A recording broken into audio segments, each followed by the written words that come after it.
এক বনে এক ডাইনি বাস করত। কোনো এক পেতনির মুখে সে শুনেছে যে টুনির বাড়ির আম গাছে প্রচুর আম ধরেছে। সে আম চুরি করতে যাবে। সে বলছে, আজ টুনির বাড়ি গিয়ে আমি সব আম পেড়ে আনবো আর টুনিকে মজা দেখাবো। হে হে হে হে। আর এদিকে টুনি বাড়িতে নেই। টুনির বাচ্চা ছানা টিঙ্কু আর পিঙ্কু তারা উড়ে বাড়িতে আসছে। তারা বলছে, টিঙ্কু, মা তো বাড়িতে নেই, চল আমরা ঘরের বাইরে না দাঁড়িয়ে চল ঘরের মধ্যে গিয়ে বসি। এই বলে তারা দুজন ঘরের মধ্যে চলে গেল। আর এর মধ্যেই ডাইনি সেখানে এসে গেল। ওই তো টুনির ছানাপোনেরা সব ঘরের ভেতরে চলে গেছে। এবার আমি আমগুলো একে একে সব পেরে নিয়ে চলে যাব আর সব খেয়ে ফেলবো। টুনি বুঝতেই পারবে না ওর আম কে নিয়েছে। সেই দিনের প্রতিশোধ আমি নেব তোর কাছ থেকে। তুই আমার সেদিন খুব হেনস্থা করেছিলিস। আজ তোর গাছের উপরে বসে তোর কাছে সব আম আমি পেরে নেব, আর তুই কিছুই করতে পারবি না।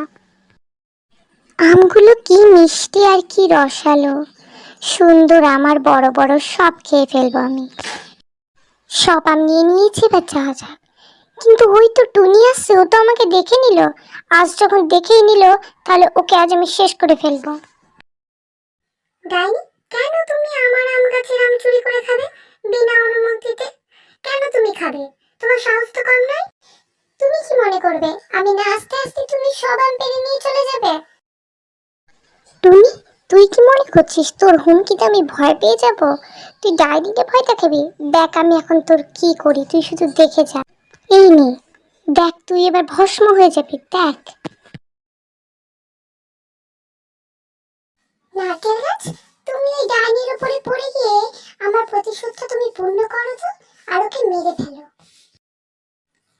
আমি এবার আমার ঘরে বসে মজা দেখবো ডাইনি।